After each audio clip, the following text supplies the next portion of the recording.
히브리서 9장 1절입니다. 히브리서 9장 1절.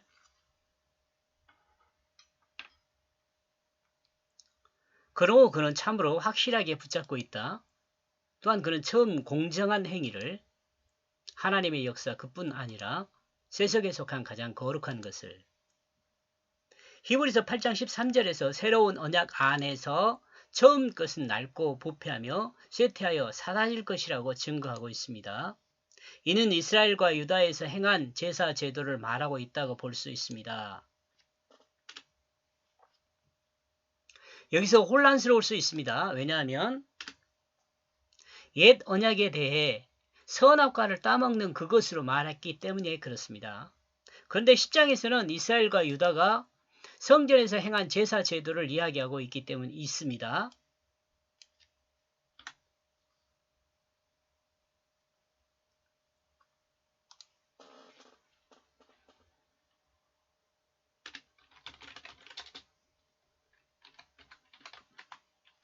그러므로 10장에서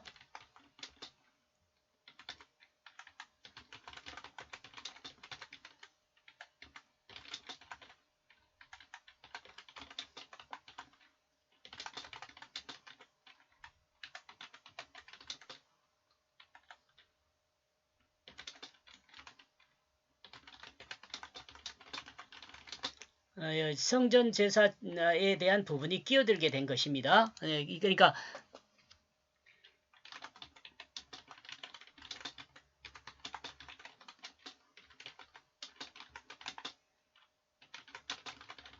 다음 설명을 들으면 이해가 아마 될 것입니다. 처음 언약이라 하는 그 선악과 언약은 하나님 말씀을 믿음으로 죽지 않는 언약이죠. 그리고 새 언약인 새 언약, 그리고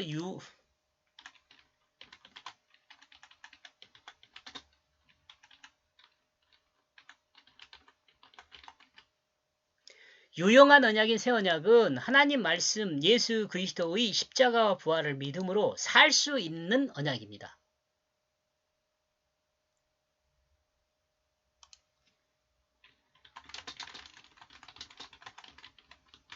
살 수 있다는 복음이죠. 복음.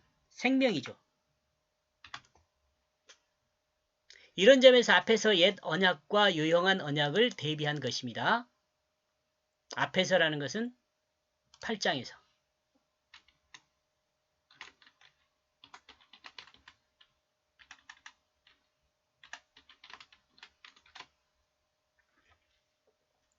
이제 설명이 좀 됐죠?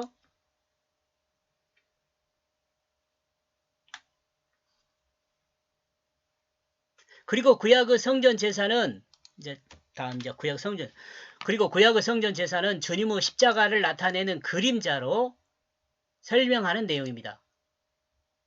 십자가를 나타내는 그림자요, 성전 제사요. 그런데 이제 10장에서는 예수 그리스도와 성전을 비교 설명합니다. 그러므로 지금 이 이야기가 끼어든 거예요.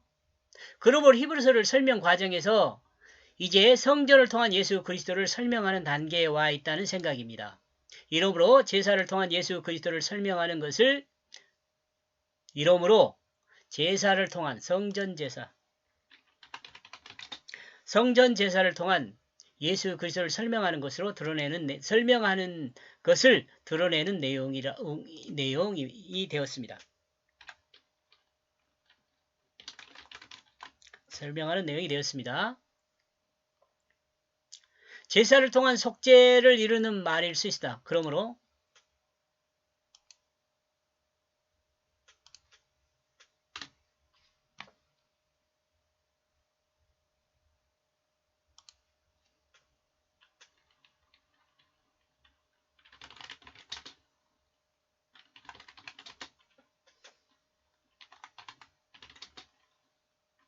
그러므로 성전 제사는 제사를 통한 속죄를 이루는 말일 수 있습니다. 십자가를 설명한다는 말과 같아요. 그런데 그 제사 제도가 이제는 제사장들에 의해 부패하였습니다. 자, 이제 이 제사 제도를 설명합니다. 이런 이유로 제사 제도를 통한 속죄를 믿지 않게 되었습니다. 이 부패는 하나님께 드리는 제물을 제물이 하나님께 드리는 제물이 병든 것, 다리 저어는 것, 눈먼 것과 같은 것을 드리는 결과로 드러납니다. 부패한 결과요. 구약 제사 제도는 실체를 설명하는 그림의 역할도 못하게 된 거죠. 그림자의 역할로도 부족하게 된 거죠. 구약 제사 제도가요. 그리고 제사 제도가 무용하게 된 것은 이제 그리고 실제로 제사 제도가 무용하게 된 것은 예수 그리스도의 대속의 십자가를 통한 실체의 그 속죄의 역사가 행해졌기 때문에 그렇습니다. 예수 그리스도의 실체가 그 일을 실체로 드러났기 때문에 더 이상 구약 제사는 필요가 없게 됐죠. 이게 부패하고 이런 것도 있지만 하나님은 이 대속의 실체인 그 십자가를 믿는 사람의 그 믿음으로 믿는 자 자신의 그 죄를 속하는 그 법칙을 정하셨습니다. 믿음으로 믿는 자 자신의 죄를 속하는 그 법칙을 정하셨어요. 그렇기 때문에 구약의 성전 제사가 무용화된 거죠. 예수 그리스도의 십자가가 유용화됐고 말장난 같지만 논리로 설명하다 보니까 이렇게 됐네요. 하나님은 하나님이 계획한 구원의 그 질서를 따라 모든 구속의 역사를 완료하시고 인간의 그 믿음을 기다리고 있습니다. 나와 여러분의 믿음을 기다리고 있어요. 이 믿음이 어떤 믿음이요? 예수 믿는 믿음이고 예수 믿는 믿음이라는 것은 십자가와 부활을 믿는 것이고 십자가와 부활을 믿는다는 것은 내 자신이 십자가에 죽은 것과 내 자신이 예수 생명으로 부활한 것을 믿는 것이에요. 이 믿음을 기다리고 있어요. 하나님이. 이 믿음은 예수 그리스도 십자가에 자신의 마음을 차지하고 있는 그 자기중심이 죽었다는 것을 믿는 것입니다. 죽었다는 그것을 믿는 것이다. 이는 하나님 나라를 반역한 결과로 자기 마음의 자기중심을 차지하고 있는 그것입니다. 자기중심이라는 것이요.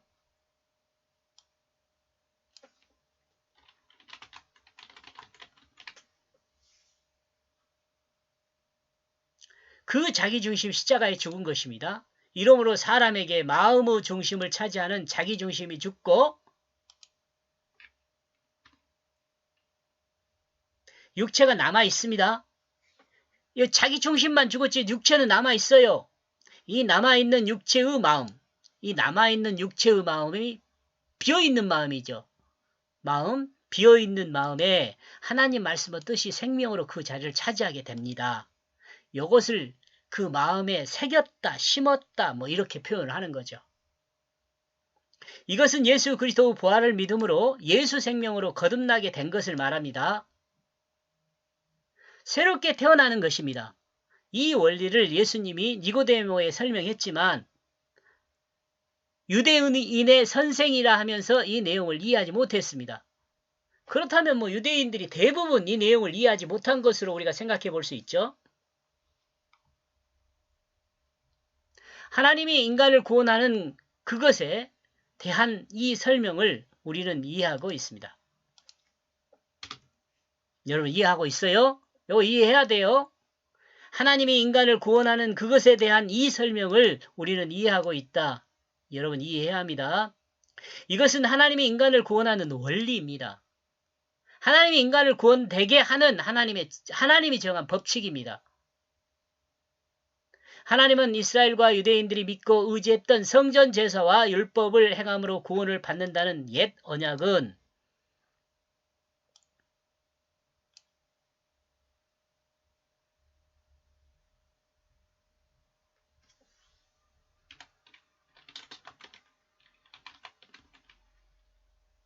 구원을 받는다는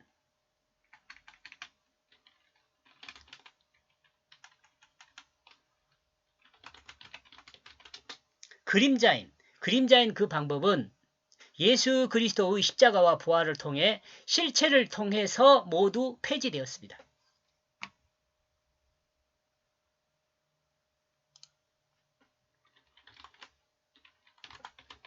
실체인 예수 그리스도 십자가와 부활을 통해 모두 폐지되었습니다.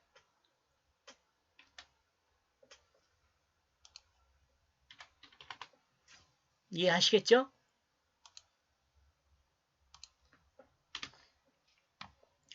이러므로 이제 새 언약은 말씀의 실체인 예수 그리스도의 십자가와 부활의 그 사실의 역사를 믿음으로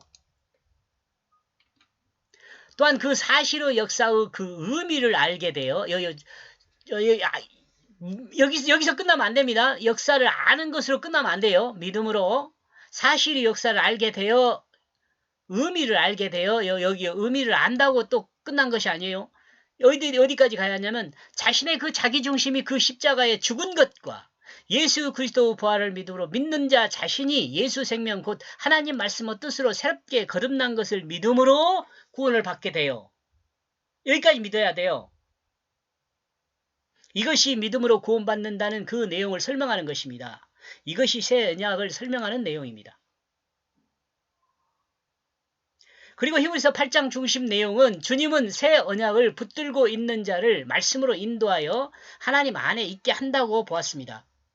이제는 구약에서 언급하고 있는 율법이 사람을 하나님께 인도하지 않는다는 그 내용을 설명하는 것입니다.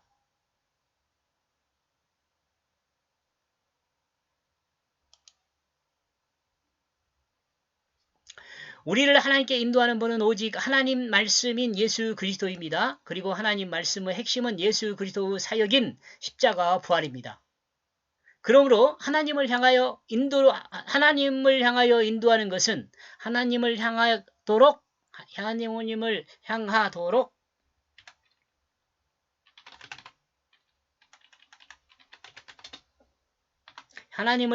인도하는 것은 곧 예수 그리스도의 십자가와 부활을 믿음으로 믿는 자가 구원으로 인도되는 것입니다.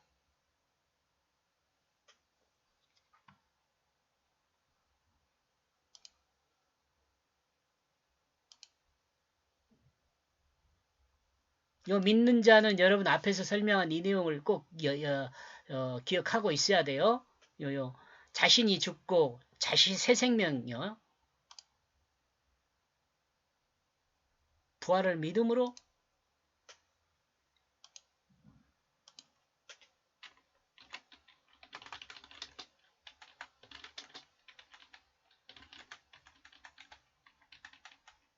자기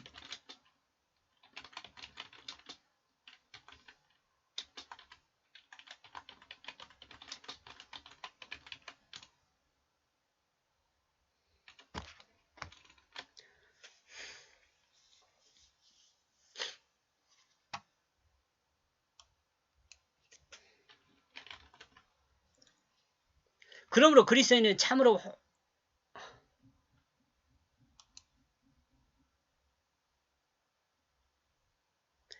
그리스도인은 참으로 확실하게 믿음으로 예수 그리스도의 십자가와 부활을 붙잡고 있어야 합니다.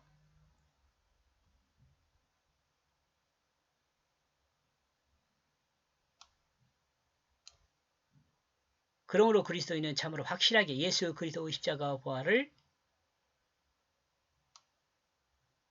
믿음으로 붙잡고 있어야 합니다. 그리스도의 십자가와 부활은 최초의 공정한 공의를 드러냅니다. 이 땅에 그 어떤 사람도 예수님과 같은 공정한 공의를 드러내는 일이 없습니다. 예수님의 십자가 대속과 부활은 하나님의 사역입니다. 또한 세상에 속한 가장 거룩하고 큰 역사입니다. 이는 하나님 말씀에서 벗어난 인간을 하나님 말씀 안으로 들어오게 하는 하나님의 역사입니다. 말씀이 사람을 하나님의 역사 안으로 들어오게 한다는 그것을 드러냅니다. 여기까지 보겠습니다. 고맙습니다.